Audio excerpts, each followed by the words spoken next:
حدیث نمبر 504 504 عن ابی ہریرہ رضی اللہ عنہ قال قال رسول اللہ صلی اللہ علیہ وآلہ وسلم صلوا علی فإن الصلاة علی زکاة لکم۔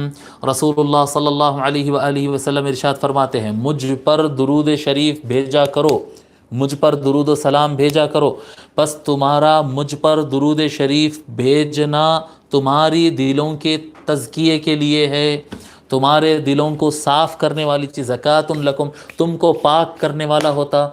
درود شریف آقا پر بھیجنا تم کو پاک کرتا ہے، جسم کو پاک کرتا ہے، دماغ کو پاک کرتا ہے، دل کو پاک کرتا ہے۔ جو لوگ اللہ تبارک و تعالیٰ کی معرفت حاصل کرنا چاہتے ہیں، جو لوگ تصوف کی راہ میں چلنا چاہتے ہیں، جو لوگ اللہ والوں کے راستے میں چلنا چاہتے ہیں، جو کوئی اندر سے اچھا ہونا چاہتا ہے، دیکھو ایک اچھی کوالٹی کا صابن لا لو اور بہت اچھے فلٹر میں پانی کو اچھا صاف ستھرا کر لو اور اچھا نہا کے اچھے صاف کوالٹی کے کپڑے پہن کے نکل جاؤ، آپ کتنا بھی کر لو یہ آپ اوپر سے صاف ہو جائیں گے، کتنا بھی صاف ہو جائیں گے تو مکیش امبانی کے اتنا نہیں ہو سکیں گے، زیادہ ہی نہاتا ہوں گا اور زیادہ کوالٹی کی چیزیں استعمال کرتا ہوں گا، بھاری انتظام کرتا ہوں گا۔ آپ کتنا کریں گے، آپ جتنا بھی کریں گے وہ اوپر سے ہی ہوگا۔ حقیقی پاکیزگی، حقیقی صفائی جو ہے وہ اندر سے ہوتی ہے۔ اوپر سے بھی صاف رہنا اسلام کے احکام ہے، لیکن حقیقی پاکیزگی اور صفائی جو ہے وہ قلب سے ہوتی ہے، اندر سے ہوتی ہے۔ جو اندر سے صاف نہیں، وہ اوپر سے صاف رہنے کے باوجود بھی وہ دل و دماغ کا گندا ہو سکتا ہے، گندا ہو سکتا ہے۔ اگر کوئی اندر سے صاف ہونا چاہتا ہے تو اس کا علاج ہے درود شریف۔ درود شریف انسان کے دل کو صاف کرتا ہے، درود شریف انسان کے دل کو نرم کرتا ہے۔ جیسا کہ ہم یہ کتاب شروع کرتے وقت ہم بتائے تھے کہ زمین ایک کیا کہتے ہیں، قلت ذکر کے کم ہونے کی وجہ سے زمین ایک سنگلاخ زمین بن جاتی ہے۔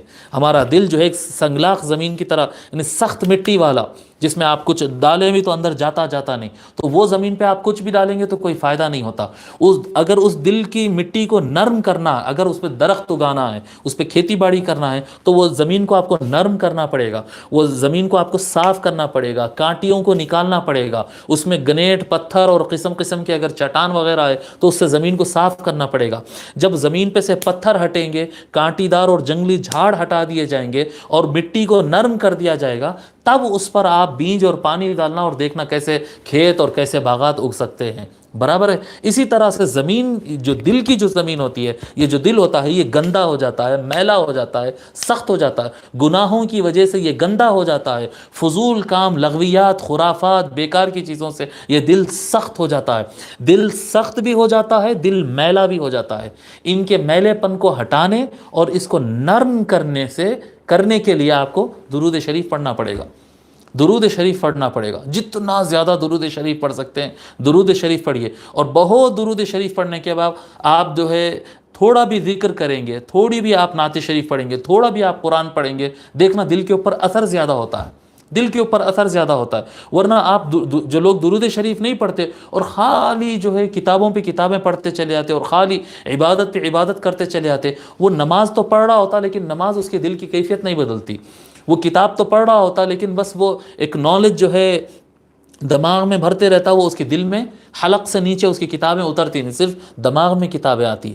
اس کے لیے درود شریف پڑھنا نہایت اہم چیز ہوتی، نہایت اہم چیز ہوتی۔ اور ہمارے بزرگان دین نے، سیدی محمد عبد القدیر صدیقی رحمۃ اللہ علیہ بحر العلوم، میرے دادا پیر حضرت جو ہے میرے والد صاحب کے پیر و مرشد ہے، سیدی بحر العلوم محمد عبد القدیر صدیقی رحمۃ اللہ علیہ فرمائیں، کم سے کم یعنی منیمم حد بتائے ہیں ذکر کے طور پہ، باضابطہ اہتمام سے جو پڑھتے ہیں، منیمم درود شریف کی تعداد ہے 300۔ اگر اس سے کم جائیں گے تو پھر فائدہ نہیں ہے۔ 300 منیمم ہے، بہت اچھا ہوگا 1100 پڑھو، آپ 1100 پڑھو، 1200 پڑھو، 2000 پڑھو، 10,000 پڑھو، جتنا زیادہ پڑھ سکتے نہیں۔ آپ مصروف ہے، آپ کو اسکول ہے، کالج ہے، جاب ہے، بزنس ہے، بیوی ہے، بچے ہے، کام دھام ہے، بہت مصروفیت ہے، نہیں ہو سکتا تو کم سے کم آخری حد جو ہے اس کی 300 ہے۔ اگر یہ 300 بندہ پڑھتے رہیں گا نا، اس کا دل زندہ رہے گا، جو وہ پڑھے گا اس سے فائدہ ہوتے رہے گا، روحانی طور پر قلب زندہ رہتا ہے۔ جب زمین زندہ ہوتی ہے اس پر بیج ڈالیں تو پھر فائدہ ہوتا ہے۔ تو دل کو زندہ رکھنے کے لیے منیمم 300 درود شریف ہر آدمی اس کو لازم بنا لے کہ کم سے کم 300۔ کوئی سوچتا نہیں میں چلتے پھرتے تو 300 ہو جاتے ہوں گے، نہیں، 300 اہتمام سے پڑھ لو اس کے بعد چلتے پھرتے جتنے پڑھنا ہے پڑھ لو، لیکن 300 ایسے ہونا چاہیے جس میں آپ شور ہو کہ میں 300 پڑھا ہوں، 300 پڑھا ہوں اور توجہ کے ساتھ پڑھا ہوں۔ 300 زیادہ ٹائم نہیں لگتا اس کو، بہت بہت کم ٹائم میں ہو جاتے ہیں 300 درود شریف، ٹھیک ہے۔